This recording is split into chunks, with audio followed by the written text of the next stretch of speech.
Hi friends, hello friends, সবাইকে স্বাগত exam preparation বেঙ্গলিতে। তো ডাব্লিউবিসিএস প্রিভিয়াস ইয়ার কোশ্চেন যে সিরিজটা আমাদের চলছে ইন্ডিয়ান ইকোনমি আজকে ক্লাস 6 এবং 5 এর প্ল্যানের ওপরে পার্ট 4 আজকে আমরা আলোচনা করব।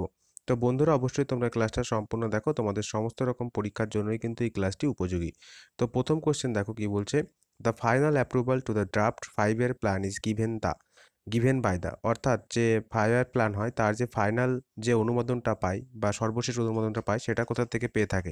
Parliament, president, planning commission, national development council. তো সঠিক অ্যান্সার এখান থেকে তোমরা সকলেই জেনে যাবে, কারণ যারা রেগুলার ক্লাস দেখছো এই কোশ্চেনটা কিন্তু বারবার রিপিটেড হয়েছে এবং এই কোশ্চেনটা আজকেও এসছে। তো ন্যাশনাল ডেভেলপমেন্ট কাউন্সিল হয়ে যাবে সঠিক অ্যান্সার, অপশান ডি।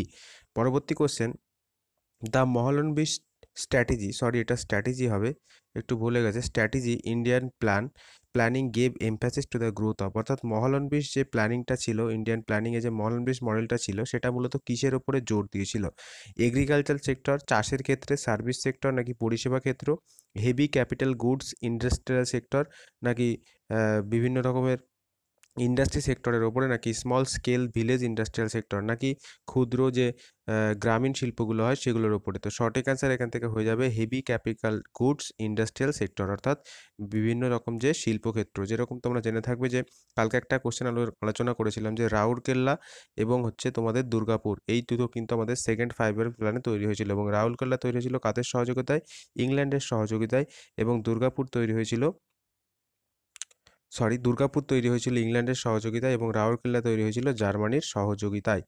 পরবর্তী question, national rural employment guarantee scheme gives right to employment for, অর্থাৎ national rural employment guarantee scheme যেটা চালু হয়, তো সেইটা মূলত কদিনের কাজের ওপরে জোর দেওয়া হয়, কতদিনের কাজের ক্ষেত্রে? 70 days a year, 200 days a year, 100 days a year নাকি 30 ডেজ আ ইয়ার? তো সঠিক অ্যান্সার এখান থেকে হয়ে যাবে অপশন টি, 100 ডেজ আ ইয়ার, অর্থাৎ বছরে 100 দিনের কাজের ওপরে কিন্তু গুরুত্ব প্রদান করা হয়ে থাকে। পরবর্তী question, planning commission of India is, অর্থাৎ ভারতের প্ল্যানিং কমিশন হলো একটা কি statutory body, A department of central government নাকি সেন্ট্রাল গভর্নমেন্ট একটা ডিপার্টমেন্ট অফ স্টেট গভর্নমেন্টের অর্থাৎ রাজ্য সরকারের একটা ডিপার্টমেন্ট, নাকি subsidiary of reserve bank of India, নাকি রিজার্ভ ব্যাঙ্ক অফ ইন্ডিয়ার একটা শাখা? তো এটা সঠিক অ্যান্সার হয়ে যাবে option A, department of central government. পরবর্তী কোশ্চেন, তো বন্ধুরা এই কোশ্চেন আলোচনা যাওয়ার আগে তোমাদের একটা কথা বলি, ডাব্লিউবিসিএস মেন্স এমসিকিউ এর একটা সিরিজ আমরা কিছুদিন আগে করেছি। তো সেই সিরিজের প্লেলিস্টটা লিঙ্কটা আমরা তোমাদের ডেসক্রিপশন বক্সে দিয়ে দেবো, তোমরা অবশ্যই এই সিরিজটি দেখতে পারো, তোমাদের কিন্তু সমস্ত রকম পরীক্ষার জন্যই হেল্প হবে। এখানে অনেকগুলো ক্লাস আছে, তো এই ক্লাসগুলো তোমরা দেখতে পারো। এখানে মূলত 1000 এমসিকিউ এর সিরিজটা করানো ছিল, অবশ্যই তোমরা সেটা দেখে নিতে পারো, প্লেলিস্টে গিয়ে আমাদের ডেসক্রিপশন বক্সে সেই লিঙ্কটা পেয়ে যাবে। পরবর্তী question, plan finance create increase of money supply if there is, অর্থাৎ প্ল্যান ফাইন্যান্স ক্রিয়েট, অর্থাৎ কি যখন প্ল্যানিং কমিশনে কি করা হয়, নতুন করে ফাইন্যান্স বা মানি সাপ্লাইকে বাড়ানো হয় কোন কারণে? ইনক্রিজ ইন ট্যাক্সেস বাড়লে পরে, increase in loan from the reserve bank of India নাকি রিজার্ভ ব্যাঙ্ক অফ ইন্ডিয়া থেকে লোন বাড়লে, increase in loan from commercial bank নাকি কমার্শিয়াল ব্যাঙ্ক থেকে লোনের পরিমাণ বাড়লে, নাকি increase in loan from general public নাকি যে সাধারণ মানুষের ক্ষেত্রে লোন বেড়ে গেলে? তো এটার সঠিক অ্যান্সার হয়ে যাবে কিন্তু ইনক্রিজ ইন ট্যাক্সেস, অর্থাৎ ট্যাক্সের পরিমাণ যদি বেড়ে যায় সেই ক্ষেত্রে কিন্তু ফাইন্যান্স বা মানি সাপ্লাই কিন্তু ক্রিয়েট করে প্ল্যান ফাইন্যান্স থেকে। পরবর্তী question, the first 5 year plan in India introduce in the year, অর্থাৎ এই কোশ্চেনটা কিন্তু বারবার রিপিটেড হয়েছে। এই কোশ্চেনের একটা কিন্তু ট্রিক আছে, সেটা তোমাদেরকে বলছি। এটা কত? 1947, 49, 50, 51। তো সঠিক অ্যান্সার কি হয়ে যাবে? সঠিক অ্যান্সার যারা ক্লাসগুলো দেখছো রেগুলার তারা কিন্তু অবশ্যই জেনে থাকবে যে সঠিক অ্যান্সার হয়ে যাবে 1951। আমাদের প্ল্যানিং কমিশন কিন্তু গঠিত হয় কবে? প্ল্যানিং কমিশন গঠিত হয় কিন্তু 1950 সালে, কিন্তু প্ল্যান যে শুরু হয় সেটা হয়েছিল 1951 বা 1951 সাল থেকে। পরবর্তী কোশ্চেনে যাব, heavy industrialisation was introduce in India in the, অর্থাৎ ভারতে যে বিশেষভাবে শিল্পের ওপর জোর দেওয়া হয় সেটা কোন 5 ইয়ার প্ল্যানসে? First 5 year plan, second 5 year plan, third 5 year plan নাকি ফোর্থ 5 ইয়ার প্ল্যান? তো সঠিক অ্যান্সার এখান থেকে হয়ে যাবে option B, second 5 year plan, যেটাই কিন্তু মহানলবিশ মডেল নামেই পরিচিত এই প্ল্যানটাই, সেকেন্ড 5 ইয়ার প্ল্যানটাই। পরবর্তী question, in which of the following plans did India experience two successive wars, অর্থাৎ কোন প্ল্যানের সময়, কোন পরিকল্পনাকালীন ভারতে পরপর যুদ্ধ দেখা যায়? First plan, second plan, third plan এবং ফোর্থ প্ল্যান? তো সঠিক অ্যান্সার হয়ে যাবে এখান থেকে থার্ড প্ল্যান। থার্ড প্ল্যানের সময়টা কত ছিল? 1961 থেকে 66।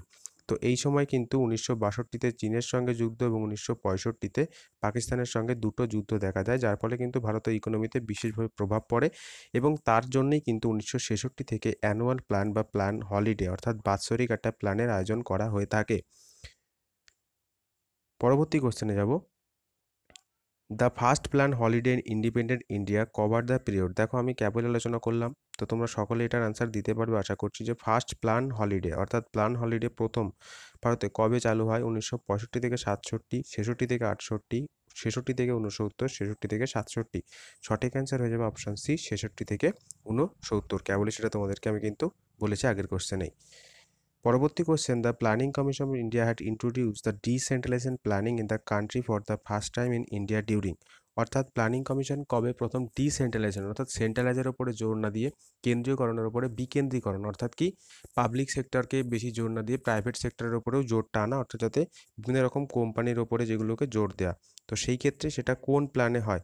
6th plan, 7th plan, 10th plan, none of the above. তো এখানে সঠিক অ্যান্সারটা হয়ে যাবে নান অফ দ্য অ্যাবভ। কারণ কালকে আমি একটা কোশ্চেন করেছিলাম যে ডিসেন্ট্রালাইজেশন কোন প্ল্যানে করা হয়, সেই প্ল্যানটা ছিল কত? 8th প্ল্যান, এবং 8th প্ল্যান কিন্তু এখানে অপশানে নেই, অর্থাৎ সেই ক্ষেত্রে অ্যান্সারটা হয়ে যাচ্ছে আমাদের নান অফ দ্য অ্যাবভ। পরবর্তী question, India took annual plans from, অর্থাৎ ভারতের প্রথম অ্যানুয়াল প্ল্যানস কবে থেকে চালু হয়? 1966 থেকে 69, 1966 থেকে 71, 1966 থেকে 72, 1966 থেকে 70। তো সঠিক অ্যান্সার তোমরা একটা কোশ্চেন আগেই দেখে ফেলেছো এবং এই কোশ্চেনটা কিন্তু বারবার রিপিট হয়েছে। তো 1966 থেকে 69 হয়ে যাচ্ছে সঠিক অ্যান্সার। পরবর্তী question, during first 5 year plan the national income was increased by, অর্থাৎ প্রথম পঞ্চবার্ষিকী পরিকল্পনায় ভারতের জাতীয় আয় কত পার্সেন্ট বৃদ্ধি পেয়েছিল? তো ভারতের কত আয় জাতীয় পার্সেন্ট বৃদ্ধি পেয়েছিল? 5%, 6%, 8%, নাকি 80%, 18%? তো সঠিক অ্যান্সার হয়ে যাবে এখান থেকে অপশান ডি, 18%। পরবর্তী question, in the ওয়েক of Stockholm conference the government of India set up national committee on environment planning and coordination in the year. অর্থাৎ স্টকহোম কনফারেন্স, যেটা কিন্তু এনভায়রনমেন্টের ওপরে বা পরিবেশের ওপরে একটা কনফারেন্স ছিল, তো সেই কনফারেন্সের ওপরে ভিত্তি করে ভারত সরকার কি করে? এনভায়রনমেন্টাল প্ল্যানিং শুরু করে বা পরিবেশ ভিত্তিক যে পরিকল্পনা, সেটা কবে চালু হয়? 1972, মানে কবে শুরু হয়? 1980, 1985, 1990।